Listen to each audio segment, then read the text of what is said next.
सबसे पहले अमजद खान ऐसा मैं आप ही से गुफ्तगू का आगाज़ करूं क्योंकि इस मौके पर आप सबसे ज़्यादा रेलिवेंट आदमी हैं। इमरान खान साहब के पॉलिटिकल कोऑर्डिनेटर भी हैं और ये एक अहम तरीन सीट भी होती है जमात के अंदर।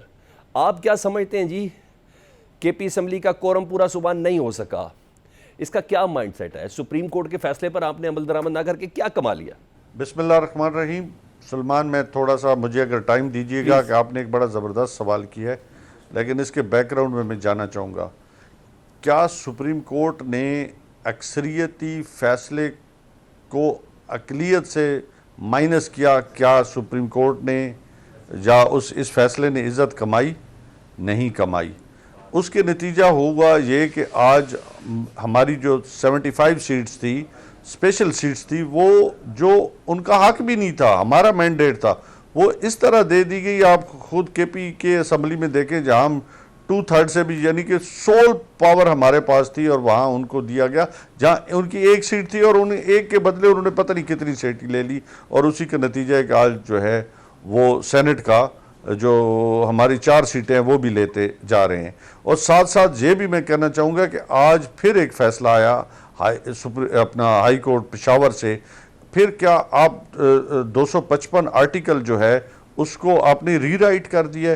जब आपका स्पीकर मौजूद है, उस कोरम नहीं था तो आगे चला गया, उसको आप किधर करेंगे? मतलब आज एक सवाल ये निशान है। कौम ने ये भी देखा कि पाकिस्तान तहरीक इंसाफ के लिए आईनी बेंच बना, पाकिस्तान तहरीक इंसाफ के ख़िलाफ़ ऐसे ऐसे फ़ैसले आ रहे हैं जो कानून और आइन से मुतसादिम हैं, जहां आपकी ह्यूमन राइट्स जो है वो वायलेट किए जा रहे हैं।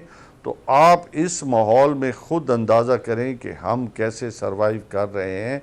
ये एक कौम देख रही है और कौम ये भी देख रही है कि कौन क्या कर रहा है और कौन किसके साथ खड़ा है। और ये कौम ये भी देख रही है कि ये कहाँ रास्ता कहाँ तक जाके रुकेगा। कोई रुकने का नाम भी लेना आप जमहूरियत का, मैं तो समझता हूँ कि वो जो सफ़ा है ना, जमहूरियत वाला सफ़ा, तो आप मेरे ख्याल में फाड़ ही दें। अच्छा अब तो जो है वो चीज़ें लिख हम माजी में भी अपनी आंखों के सामने, निहायत माजी करीब में, मैं इलेक्शन के हवाले से देख लें, हमने बहुत बार देखा कि सुप्रीम कोर्ट के फैसलों पर अमल नहीं हुआ और उसका एक मजाक उड़ा।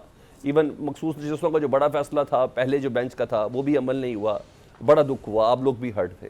लेकिन यही काम तो अब आप लोग भी कर रहे हैं।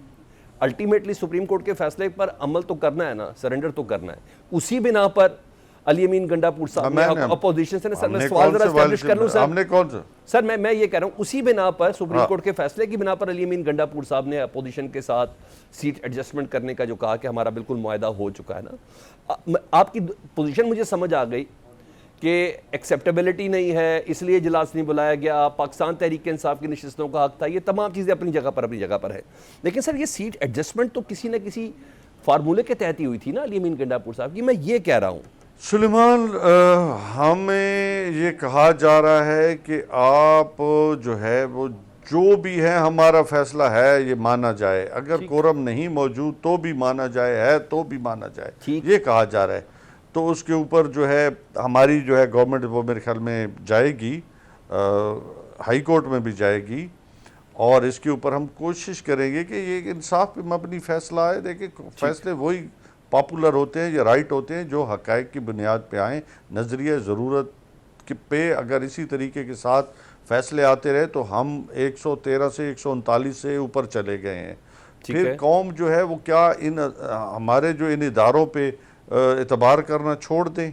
ठीक है, या हम तो इसलिए जाते हैं, इन सब इदारों के पास इसलिए जाते हैं, सब चीज़ पता होने के बावजूद हम एक पॉलिटिकल पार्टी है और पॉलिटिकल पार्टी जो है हमेशा कोशिश करती है कि इदारे मजबूत हों। और हमारा नज़रिया यही है कि रूल ऑफ लॉ पाकिस्तान के अंदर आए ताकि हम आगे की तरफ बढ़ें। लेकिन हम जब आगे की तरफ बढ़ते हैं तो हमें 6 कदम पीछे लेके जाया जाता है और जोर मतलब बाजू मरोड़ के लिया जाता है। ये चीज़ें आपने करनी है। न्यायसा, मैं समझ रहा हूँ इस बात को, आप किस तरफ इशारा कर रहे हैं। लेकिन जो केपी की असम्बली में आज हुआ, वो 5 और 6 का जो फार्मूला था, क्या आप समझते हैं अभी भी वो कायम है? सुबह बिला मुकाबला सेनेटर मुंतखब हो जाएंगे या इस मुआहदे की ज़रूरत क्यों पेश आई? क्यों नहीं इलेक्शन लड़ा जा सका पाकिस्तान तहरीक इंसाफ की तरफ से?